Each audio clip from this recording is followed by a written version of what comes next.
Sa nakaraan nating video ay natapos tayo kung saan labis na kinabahan at pinagpawisan si Zichen. Dahil nasa Black Realm lang ang antas ng ating bida ngunit paano daw ito nagpapalabas ng matinding pressure. Hindi daw ito pwedeng umupo na lang dito at mamatay. At makikita naman natin ang kanyang kaliwang kamay nito na may hawak na punyal habang natatakpan ng kanyang suot. Ngunit biglang nagsalita si Liu Chengfeng at sinabihan niya si Chen Er na kamahalan, medyo malayo pa bago makarating sa school, umupo muna daw sila at magpahinga. At agad naman tumalikod ang ating bida. At iniwan nito si Zichen na labis na pinagpapawisan. At ito ay nakahinga ng malalim. Sinabi na lang nito sa kanyang sarili na muntik na yun, kung gumawa siya ng aksyon tiyak na nasawi na daw ang kanyang buhay ngayon, siguradong may tinatago daw ang ating bida. Hindi niya basta-basta masusundan ang buhay nito. Bago niya gawin ang kanyang masamang balak ay gagawa muna siya ng masusing pagsisiyasat nito. Saad pa ni Liu Chengfeng. Ika-9 na prinsipe, huwag siyang mag-alala, kapag pumasok na ito sa paaralan ng martial market, kahit na ang mga killer ng Hades, ang departamento ay hindi na magagawa sa kanya ito. Napangiti na lang ang ating bida at ito'y sumagot na sana nga. Asambit naman ang ating bida sa kanyang isipan. Para kumuha ng mga killer mula sa departamento ng Hades, siguradong gumastos ang Reyna ng maraming pera para gawin ito. Kailangan kong maging mas maingat dahil nakikita niya na ang mga bagay ngayon. Ang paaralan ng martial market ay hindi ganap na ligtas, kapag nakarating na siya sa Heaven Realm. Sisiguraduhin ito aayusin niya, makakaganti din daw ito sa kanya. At makikita naman natin sila na tuluyan ng nakarating mga ito sa kanilang destinasyon. At sa makapal na ulap ay lumitaw ang malaking barrier at crystal.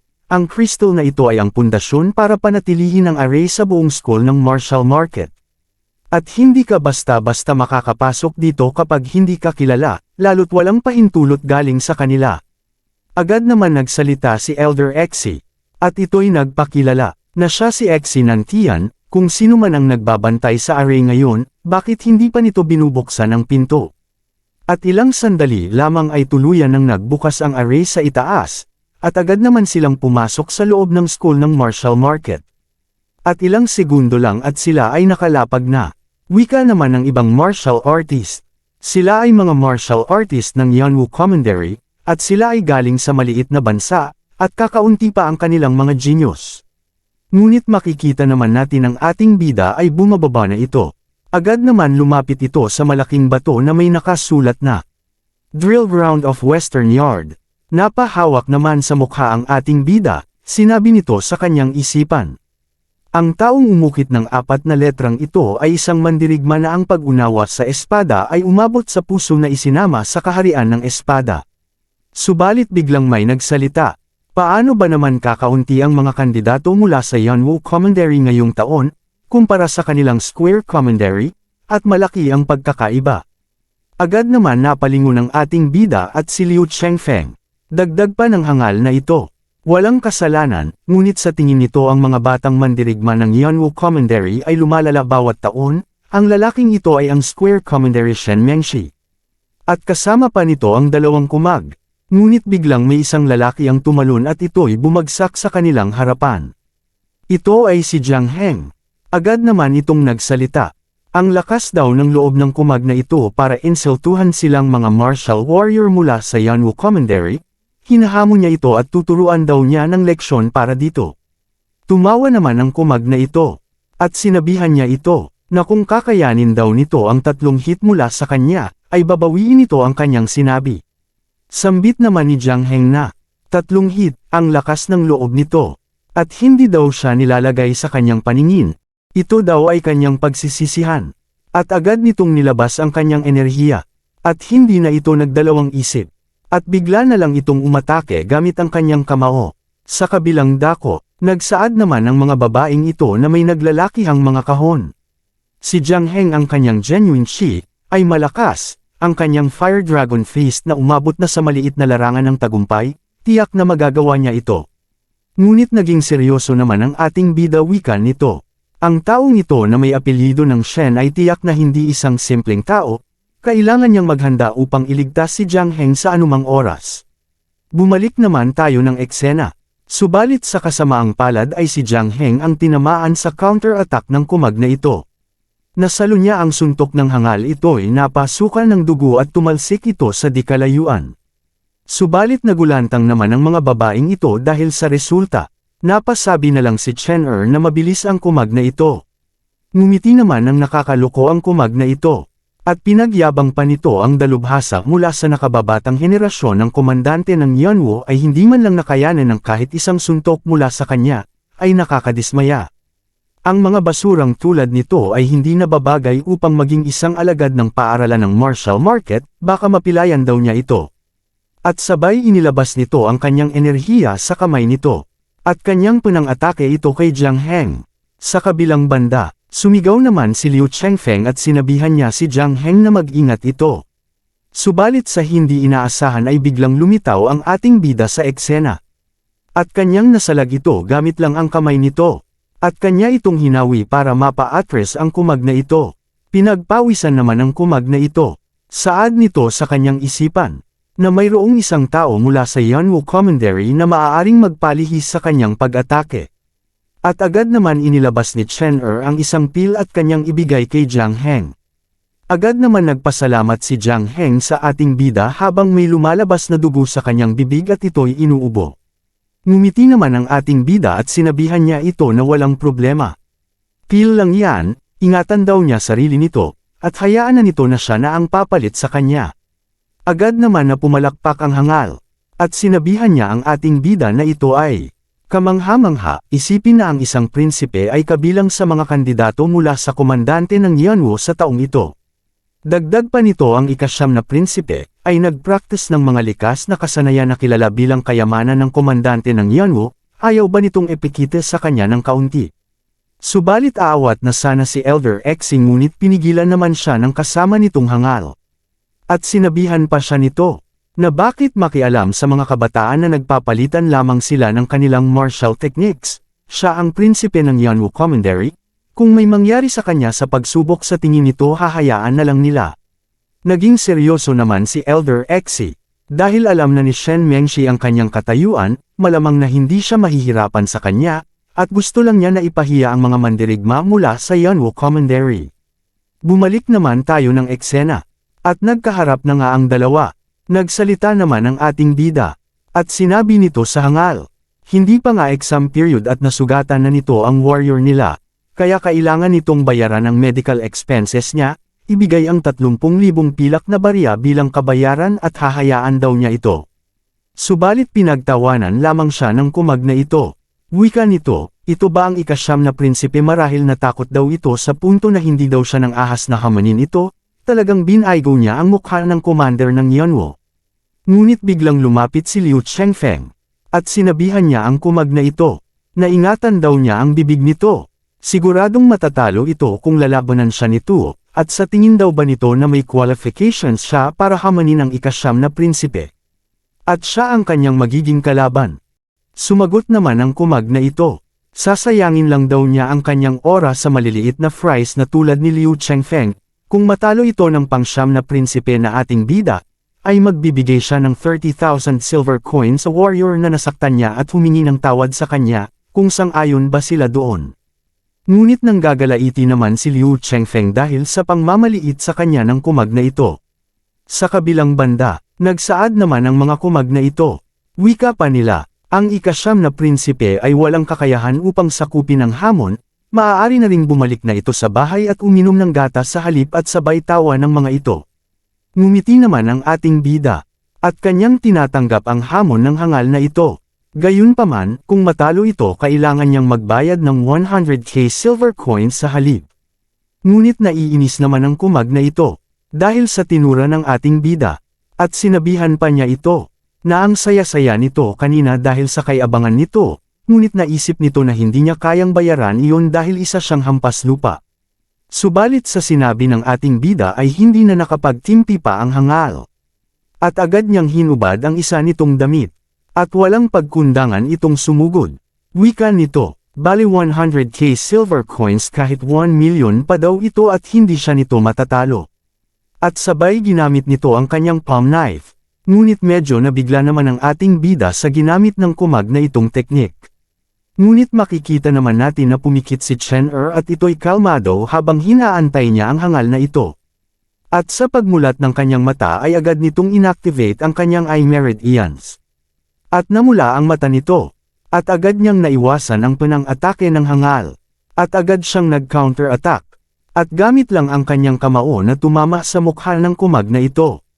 At makikita naman natin na natanggalan ito ng ngipin sa harap dahil sa lakas ng suntok ng ating bida. Tumalsik naman ang kumag na ito at ito'y napasukan ng dugo dahil sa matindi nitong pinsala. Ngunit sa nangyari sa kumag na ito, ay napahagalpak naman sa tawa si Liu Chengfeng at sinabihan niya si Shen Mengshi, sabi na nito sa kanya masyado siyang pride, akala daw ba nito talaga na may laban siya sa ikasyam na prinsipe. Nagsaad din naman ang ibang martial artist. Hindi man lang daw nila makita ng malinaw ang kilos ng ating bida. Si Shen Mengshi at ang prinsipe ng komandante ng Yanwo ay nasa ibang antas. Ngunit makikita naman natin ang kumag na ito na nagtamo ito ng bukol sa mukha matapos masalaw nito ang suntok ng ating bida. At ito'y naiiyak at naglalaway sa sobrang sakit ng kanyang natamong pinsala. At sinabi pa nito kung paano siya gumalaw ng napakabilis. Ngunit nagsaad naman ang kasamahan nito na nasa likuran na niya ang ating bida. At sa kanyang paglingon ay sumambulat sa kanya ang paa ng ating bida. At wala na itong nagawa pa kundi masalo ulit ito. Tinamaan sa mukha ito at ito'y tumalsik. Ngunit sa kabilang banda, nagsaad naman si Elder Exi. Kaya ang ikasyam na prinsipe ay nagtitimpi, siya ay nag-alala para sa wala. Subalit ang kasama nitong kumag ay nanggagalaiti, at sinabihan niya si Shen Mengshi na ito ay basura. Bumalik naman tayo sa eksena, at makikita natin ang mukha ng kumag na ito ay nabagbog sarado ito sa kamay ng ating bida. Ito ay nagmamakaawa na wag nang lumapit si Chen. Kahit na mas mataas ang antas nito ay wala pa rin panama sa ating bida. Sinabihan naman siya nito, siya ay natalo, ayon sa kanilang kasunduan, ibigay ang 100k silver coins. Ngunit naiyak na lang ang kumag na ito, dahil wala daw itong ganoong kalaking pera, ang pera lang nito ay nasa 30,000 silver coins lang. Agad naman lumapit si Liu Chengfeng, at sinabi nito sa ikasyam na prinsipe, na ipaubaya na niya ito sa kanya ang lahat ng maruming gawain. Hindi daw ito papayag at hahayaan nitong gawin ito. Sumang-ayon naman ang ating bida at magdahan-dahan daw ito sa kanya. Ngumiti naman ang nakakaloko si Liu Chengfeng. Ang pang-apat na anak ng isang 7th class family wala man lang 100k silver coins, akala daw ba nito ay makakaligtas siya ang tanga daw nito. Ikaw ang pumayag sa taya bago makipagsunduhan sa kamahalan na ikasyam na prinsipe. Babalik na ba ito sa kanilang bansa ngayon, at sabay inapakan nito sa kamay ang kumag. Sumigaw naman ito ng napakalakas dahil sa ginawa ni Liu. Ngunit nadismaya naman ang ating bida. Dahil nasabi na niya itong magdahan-dahan siya sa kanya, siguradong hindi daw niya alam ang ibig sabihin nun. Nagsalita naman si Liu at kanyang sinabihan si Elder Exi at kapwa Elder at mga disipulo. Nakita ba nila ang ginawa ng kumag na ito ngayon? Natawa naman si Elder Exi. Siya ay magiging saksi sa bagay na ito, natural lamang na bayaran ang pera na kanyang inutang. Subalit nang gagalaiti naman ang hangal na ito at sinabihan niya si Shen Mengshi, ang mukha ng kanilang square commentary ay pinahiya niya. Ngunit sarkastiko naman sinabi ni Liu Chengfeng na, narinig ba niya yun, kung hindi siya mag-abot ng 100,000 pilak na barya, kukunin nito ang pares ng mga paa nito, para sa kabayaran ng kumag na ito at ano daw sa tingin niya. At kanyang diniin pa ang pagtapak sa kamay nito. Namilipit naman sa sakit ito. Nagmakaawan naman ito. Natigilan na siyang saktan, magbabayad na daw siya. At agad niyang inilabas ang maliit na bag. Na ito lang ang kanyang pera. Agad naman kinuha ito ni Liu Chengfeng. At tignan daw nitong kawawang bastardo na ito. Talagang nasa 30,000 silver coins. Tapos kukuha din sila ng chi crystal. Ngunit sinabihan niya ang ating bida. Nakamahalan, wala siyang 100,000 na pilak na barya, ano ang dapat nating gawin? Subalit hindi na nito pinagsalita pa, at naiintindihan na daw niya ito, hindi niya na kailangang sabihin pa sa kanya. Naguluhan naman ang ating bida dahil wala pa daw siyang sinasabi sa kanya. Nagsimula na ang kahapitan ni Liu Chengfeng at sinabihan niya ang kumag na ito na wag na itong pumalag pa kung gagawin niya ito. Ngunit nanlaki na lang ang mata ng kumag na ito at sinabihan niya si Liu Chengfeng na ito ay isang demonyo. At ilang sandali pa ay pinagkukuha niya ang mga bagay na pwedeng pakan-abangan sa hangal. Sa pinaggagawa naman ni Liu, ay lalong nadismaya ang ating bida. At nagpasalamat sa Diyos na lang ito dahil hindi siya nagpatalo sa kanya habang nasa commentary ito, kung hindi ay nasa ganitong sitwasyon siya ngayon. At makikita naman natin ang kawawang kumag na ito. Wika naman ni Liu Chengfeng. Isa itong pang-apat na klase ng henyo na martial arms weapon na nagkakahalaga ng abot 10,000 silver coins, at ang Ocean Stone Jade Belt na ito ay humigit kumulang 800, isa sa alang-alang na lang ang lahat ng mayroon siya sa kabuuang 20k. At may utang pa siya sa 9th Prince Commentary ng 50k, magsulat daw sila ng kontrata para dito. Ngunit napahawak na lang sa ulo ang ating bida dahil hindi na nito maisip na si Liu Chengfeng na ito ay talagang isang maton, at ang isang tunay na mapang-api lamang ang makakapagpahirap sa isa pa. Hindi pa nakontento si Liu Chengfeng at kinuha pa nito ang mga ibang kagamitan ng kumag na ito. At nasasaktan na lang ito dahil sa pinaggagawa ni Liu. Subalit biglang may nagsalita, na pinapatigil na si Liu Chengfeng. Napalingon naman ang ating bida at iba pa. At wika nito, ika-9 na prinsipe, kahit na may utang si Shen Mengshi sa kanya ng 100k na pilak na barya, hindi niya dapat siya pinahiya ng ganito kalaki. Marahil, ang kanyang tunay na layunin daw ay ipahiya sila mula sa Square Commentary. Ang lalaking itubi ang prinsipe mula sa Square Commentary na si Wu Xing. Subalit bamulong naman si Liu Chengfeng sa ating bida, kailangan daw niyang mag-ingat, si Prince Wu Xian ay nasa Yellow Realm lamang noong siya ay mandirigma ng Yellow Board, ngayon ay naabot na niya ang advanced stage ng Black Realm, at siya ay may hawak na imperial na sandata, tiyak na hindi isang taong madaling harapin. Agad naman sumang-ayon ang ating bida sa sinabi nito sa kanya. Wika naman ng ating bida at sinabihan niya si Wu Xing. Pinahihiwatig ba nito na ang Square Commentary lang ang may kakayahang makapagpapahiya sa kanila na Yanwu Warriors at hindi makaganti? Sumagot naman si Wu Xing, natural na maaaring ipahiya ng malakas ang mahina. Ngunit sinabihan naman niya ito, na dahil iyon ang kaso, ano ang mali sa pagpapahiya sa isang tao mula sa Square Commentary? At sarkastiko naman na sumagot si Wu Xing na huwag daw siya munang masyadong maangas. Ang mga pagsusulit bukas at tiyak na hindi niya papayagan ang sinumang mandirigma mula sa Yanwu Commentary, na matagumpay na makapasok sa paaralan ng martial market, lalo na daw ang ating bida, at sinabi nito sa kanyang isipan binentaan nito si Chen Er na mamamatay ito. At agad naman itong umalis at pahabol pa nitong sinabi na, magkita sila bukas, na prinsipe mula sa Yanwu Commentary. At nagpaalam din ang ating bida. Sambit naman ni Liu Chengfeng. Mukhang hindi maganda ang sitwasyon para sa kanila, mukhang nasa malaking panganib sila sa exam bukas.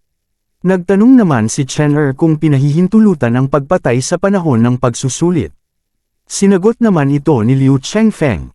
Sa ibabaw, hindi ito pinapayagan, ngunit ang unang round ng pagsusuri ay nasa Omen Ridge, tiyak na susubukan nilang patayin sila dahil walang anumang patunay. Nabalutan naman ng takot ang kanilang mga kasamahan na ito na ang kanilang katapusan. Wika naman ni Jiang Heng na kasalanan daw nito ang lahat kung bakit nangyari ito. Subalit sa pagkakataong ito ay sumali na sa usapan si Zichen. Kung hinahayaan silang patayin tayo, bakit hindi nila maibalik ang pabor? At sinabihan niya ang ika-9 na prinsipe na ating bida, kung handa siyang makipagtulungan sa kanya, tiyak na sisirain nila ang mga mandirigma mula sa komandante ng Square, ang lahat ng mga taon na ito ang kahihiyan na kanilang dinanas ay ibabalik sa kanila. Ngunit napahawak naman sa mukha ang ating bida, at ito'y napaisip. Itong si Zichen, hindi lang ang cultivation ang meron siya kundi ang lakas ng loob. Ang hirap humanap ng girl na may ganyang attributes ngayon. At sinabihan niya ito dahil malakas ang loob ni Lady Zichen, sasamahan niya hanggang dulo at magbabayad sila bukas. Napangiti naman si Zichen. Sambit nito sa kanyang sarili na, mahusay, ngayon ay makakalap siya ng higit pang impormasyon tungkol sa ating bida at sa sandaling makuha nito ng buo ang kanyang tiwala, iyon na ang oras niya upang gawin ang kanyang misyon para patayin ang ating bida. Pagkalipas ng isang araw, at ito na ang hinaantay ng lahat at magsisimula na ang kanilang examination. At makikita naman natin na pinatunog na ang malaking kampana, at ito ang simbolo ng kanilang gagawing exam. At nagsaad ang mga elders, lahat ng examinees, maligayang pagdating sa kanilang paaralan ng Marshall Market Entrance Exam. Sa kabilang banda, nagsaad naman si Liu Chengfeng. Ang Marshall Market Bank ay may isang mahigpit na hierarchical system, tanging ang mga matatanda ng Marshall Market Bank lamang ang maaaring magsuot ng mga pilak na damit, para sa gintong balabal, tanging ang punong guro ng Western Campus ang maaaring magsuot nito. Wika din ng ating bida. Tulad ng inaasahan sa paaralan ng Marshall Market, naglalabas sila ng napakalakas na aura. Kung makapasok sila sa paaralan ng Marshall Market, anong kulay ang kanilang mga damit? At agad naman itong sinagot ni Liu Chengfeng na isang plain white robes ang kanilang susuotan. Wika naman ng isang elder. Ang pagsusulit ay nahahati sa 2 round, ang pangangaso ng mga ganid na hayop at paglusob sa Wu Tower, 120 lamang ang tatanggapin bilang mga panlabas na estudyante ng paaralan ng Marshall Market, at sinabihan niya si Elder Sito na siya na ang magpaliwanag ng mga panuntunan sa pagsusulit. Agad naman nagsalita ang kumag na si Elder Sito at kanyang ipinaliwanag ito. Ang unang round ng pagsusulit sa paaralan sa market ay ang pangangaso ng mga ganid na hayop, ang mga nasa unang yugto ng Black Realm na kayang manghuli ng 5 mababang klase ng pangalawang level na hayop ay papasa sa unang round, ngunit ang mid-level na Black Realm ay kailangang manghuli ng 10 low-class second level. Ang mandirigma ng advanced stage ng Black Realm ay nasa 20 low-class second level Savage Beast, at Dawn State Warriors ng Black Realm, ay dapat makakuha ng 40 low-class second-level Savage Beast, at kung nasa medium state ka naman ng Black Realm, kakailanganin mong manghuli ng 80 sa kanila para makapasa sa unang round. At pahabol pa nitong sinabi, isang medium-class second-level Savage Beast ay katumbas ng 5 low-class second-level Savage Beast, isang superior-class second-level Beast na katumbas ng 25 low-class second-level Beast. Nagsalita naman ang ating bida. Kung sino man sa kanila ang makakalaban sa isang superior class second level beast, natatakot siya na wala ni isa sa kanila dito ang makaliligtas. Ngunit nagsaad din naman ang mga babae at sila ay nabalutan ng takot sa kanilang sarili. At mamamatay sila kung makakalaban nila ang isang medium class second level savage beast, at napakalupit daw ng rules ng exam, huli na daw ba kung sila ay mag-back out ngayon. Agad naman pinutol ni Liu Chengfeng ang kanyang kasamahan na kinakabahan, at sinabihan niya mga ito na, huwag mag-alala, lahat, napakalaki ng zone na minarkahan ng paaralan, at malabong makaharap ang isang superior class second level beast. Sinabi pa ni Elder Sito, bago pumasok sa Omen Ridge, bawat isa sa kanila ay bibigyan ng Kailan Ball, kung nahaharap sila sa anumang sitwasyong nagbabanta sa buhay, basagin ito at darating ang tulong, syempre, nangangahulugan din na na-forfeit ka na sa pagsusulit. Ang pagsusulit ay tatagal ng 3 araw, sinumang hindi pumatay ng kinakailangang bilang ng hayop ay madidisqualify pagkatapos ng 3 araw, at inannounce na nito na ang entrance exam ay opisyal na magsisimula na. Natuwa naman ang mga martial artist at sila ay naghiyawan dahil nag-umpisa na ang kanilang exam. Sa kabilang banda, natuwa din ang ating bida dahil ito na ang kanyang hinaantay na mag-umpisa ang exam. Ngunit sa kabilang dako naman, nagsaad ang hangal na si Wu Xing, at sinabihan niya ang kanyang tauhan na, makinig ang lahat sa kanya, sa sandaling pumasok daw sila sa Omen Ridge, patayin ang sinumang mandirigma ng Yanwu Commandery na makikita nila ng walang pag-aalinlangan, sa bawat taong papatayin nila, ay gagantimpalaan siya ng second class na peel. At ito'y napangiti, dagdag pa nito, at kung mapapatay nila ang ika-9 na prinsipe na ating bida, ay gagantimpalaan sila ng isang tunay na sandata ng martial arms grade.